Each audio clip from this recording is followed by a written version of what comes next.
Comment Twitter gagne de l'argent? Avec le rachat de Twitter par Elon Musk il y a quelques mois, je me suis demandé si c'était un bon deal déjà. Et puis également, comment Twitter gagne de l'argent, comment Elon Musk va gagner de l'argent avec ce réseau social, puisqu'il a investi quand même une part de sa fortune qui est non négligeable.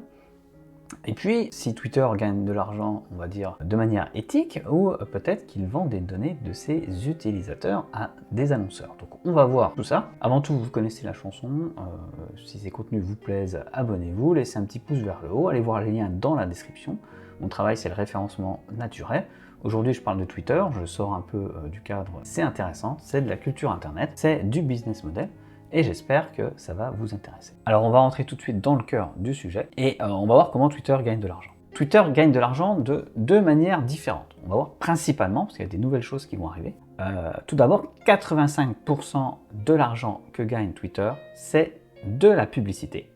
Donc c'est de la publicité qui est affichée soit avec des tweets qui sont promus par des annonceurs, soit en faisant la promotion de certains sujets, de certaines tendances, ce qui apparaît dans les sujets chauds sur la plateforme, ce qu'on appelle également les trending topics. Donc certains de ces sujets peuvent être directement payés par des annonceurs. Et puis également via la recommandation de comptes Twitter qui pourraient vous intéresser. Donc ça, c'est pratiquement, on va dire, les 3 quarts de l'argent généré par Twitter qui vient de la publicité. Donc cette publicité, elle est payée par des annonceurs qui vont faire la promotion de marques, de services ou de produits auprès des utilisateurs de Twitter.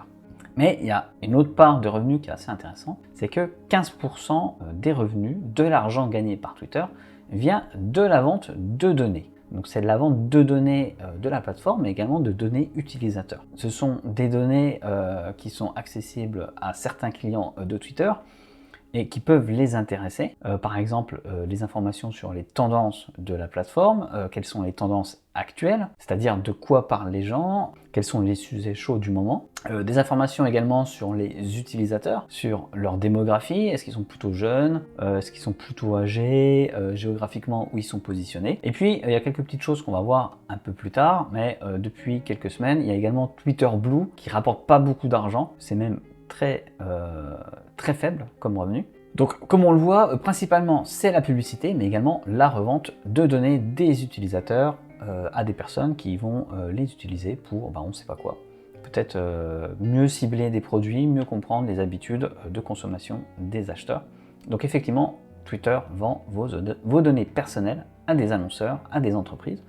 Mais ça, c'est le cas également de la plupart des réseaux sociaux. Alors, on a vu que Twitter gagnait de l'argent. Mais en fait, la plateforme Twitter n'est pas rentable. C'est-à-dire que Twitter perd aussi de l'argent. Donc Twitter, ça a quand même été créé il y a plus de 15 ans, en mars 2006, et il est quand même étonnant de voir que 15 ans plus tard, le réseau social ne gagne toujours pas d'argent.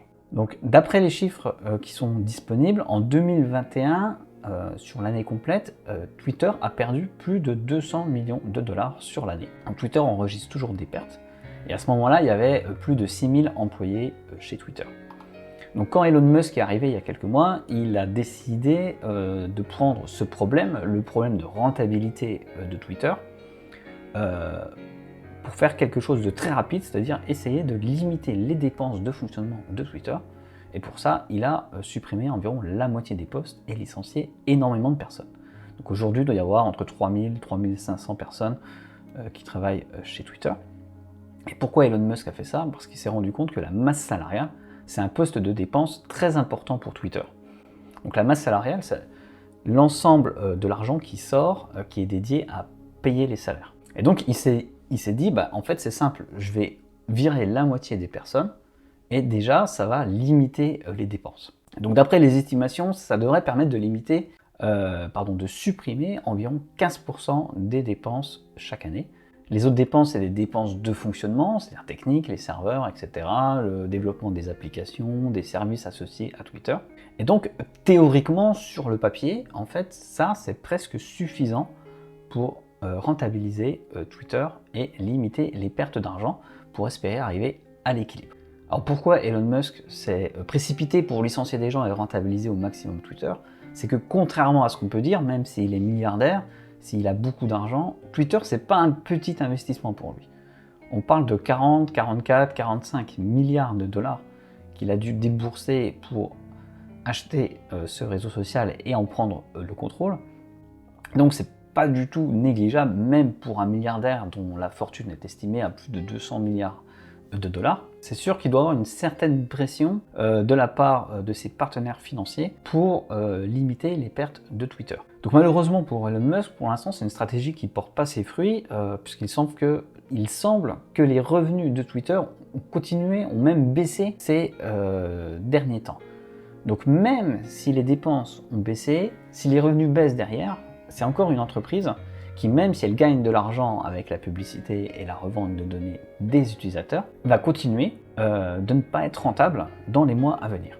Cette perte de revenus, en particulier les revenus publicitaires, serait liée au fait que certains gros annonceurs, mécontents de la nouvelle stratégie appliquée par Elon Musk au sujet de Twitter et les polémiques différentes qui entourent Elon Musk, et d'essayer de quitter la plateforme parce que cette politique, on va dire, cette politique de licenciement massif, etc., ne plaît pas. Donc pour autant, tout n'est pas perdu pour Elon Musk, puisqu'il a différentes stratégies qui devraient permettre à Twitter de gagner plus d'argent. Donc on sait qu'aujourd'hui, Twitter gagne une grande partie de ses revenus grâce à la publicité. Et il semble que Elon Musk ait envie de changer ça, et se dirige vers un modèle où ça sera plutôt les utilisateurs de la plateforme Twitter, les fans de Twitter, ceux qui en ont besoin peut-être pour le travail, qui vont devoir payer. C'est pour ça que Elon Musk a créé Twitter Blue, qui est un abonnement payant pour les utilisateurs, qui leur apporte plus de fonctionnalités. Et ça fait sens parce que ça fait une dizaine d'années que la publicité est le modèle économique principal de Twitter,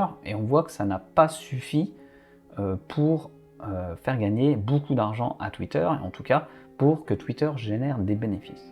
Donc on peut estimer qu'en 10 ans, ce modèle économique n'a pas réussi à faire ses preuves. C'est normal qu'Elon Musk décide de changer de stratégie concernant le réseau social. Mais il y a d'autres rumeurs, il y a des bruits de couloir qui circulent, la presse spécialisée en a parlé, la presse économique en a parlé.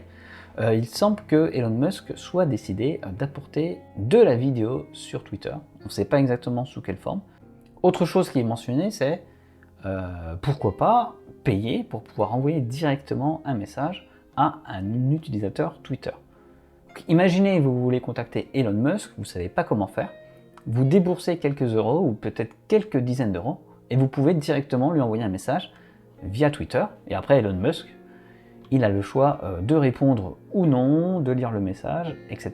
Mais au moins vous êtes certain que vous avez envoyé votre petit mot, votre petit message à Twitter. Donc voilà, donc on voit aujourd'hui que Twitter gagne de l'argent essentiellement grâce à la publicité et à la vente de données, que ça va peut-être évoluer. Et l'objectif pour 2023, je pense, ça va être de voir si Twitter peut être enfin rentable. Et il ne faut pas écarter la possibilité que ce réseau social ne sera jamais rentable, auquel cas il faudra forcément un jour couper l'hémorragie monétaire et limiter les dépenses et réduire la voilure de Twitter, limiter les fonctionnalités, etc. Et ça se manifestera peut-être par une revente de Twitter à quelqu'un d'autre qui sera plus inspiré qu'Elon Musk, ou tout simplement la fermeture de Twitter. Alors ça ne sera pas une vraie fermeture, ça sera une fermeture à la MySpace ou à la Tumblr, c'est-à-dire que Twitter sera forcément dévalorisé, fortement dévalorisé, et sera racheté par un groupe qui en fera quelque chose d'autre, comme Yahoo avait racheté Tumblr pour pratiquement tuer ce réseau social. Donc voilà comment Twitter gagne de l'argent. Si ce style de vidéo vous intéresse, laissez-moi un pouce bleu vers le haut, mettez un commentaire pour la suite. Je peux vous parler également d'Instagram, de Facebook, de Google, etc. N'hésitez pas à me le faire savoir.